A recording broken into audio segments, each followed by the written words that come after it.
It's Feel Good Friday and the start of November. With Thanksgiving less than 3 weeks away, we are in the middle of the holiday season. Travel is about to rev up, the grind of work and school, anxiety over what's happening in Israel. So many things are upping our stress levels. So let's talk about it. Dr. Sonal Haerter with Dignity Health Medical Group is back with us once again.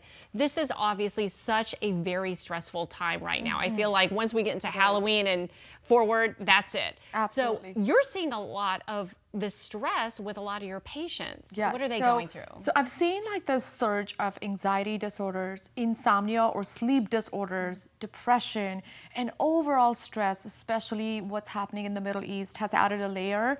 And coming out of the pandemic where we were experiencing loneliness and depression and anxiety had worsened, I do see a little bit of those conditions now in my practice. Yeah, and people just really adjusting to going back to the workplace physically. Right. You know? I know that workplaces have changed. We no longer have in office for everybody. So people are still isolated, working from home and not having those communications. Yeah. So what can this chronic stress do to us physically and mentally? So little bit of stress is good for us. We can get creative and we can, that can be actionable.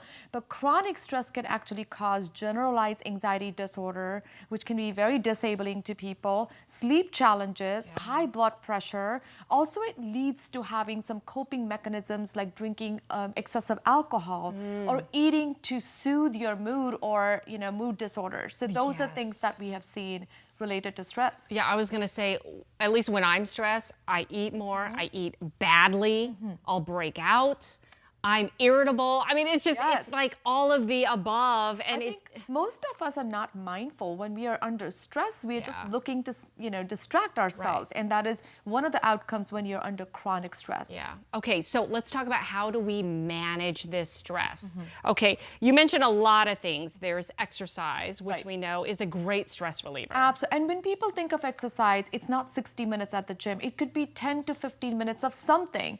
We do know that when you walk out in nature for a walk, it can be exercise, but nature tends to release those happy chemicals like endorphins in your brain. That's good for us. Connecting with people we love. Adult friendships, by the way, have gone down. So, connecting with your friends who bring you that laughter, humor, or just, someone to speak to. Community services. We know that when we feel helpless, you're looking at what's happening in the Middle East. Some people are having this sense of helplessness. Well, help in your community and give back. That's a good place to start. That is a great way to just feel like you're valued to somebody else, right? Yes. Another good thing to talk about too is nutrition, and I feel like that just falls by the wayside. Absolutely. And nutrition, we now know that our gut microbiome is related to our mood.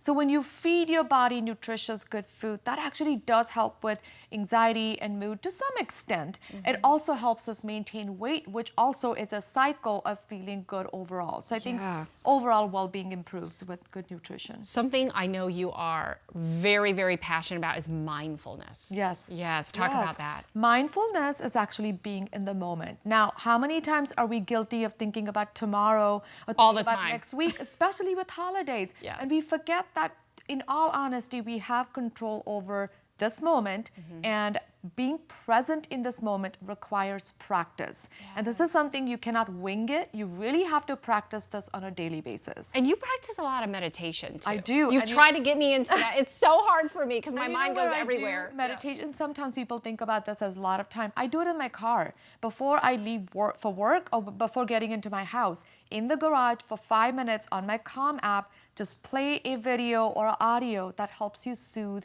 your mind. So it doesn't have to be 15 minutes of, additional to what you're doing, but could be something like that. Oh, I gotta try that. Okay, okay.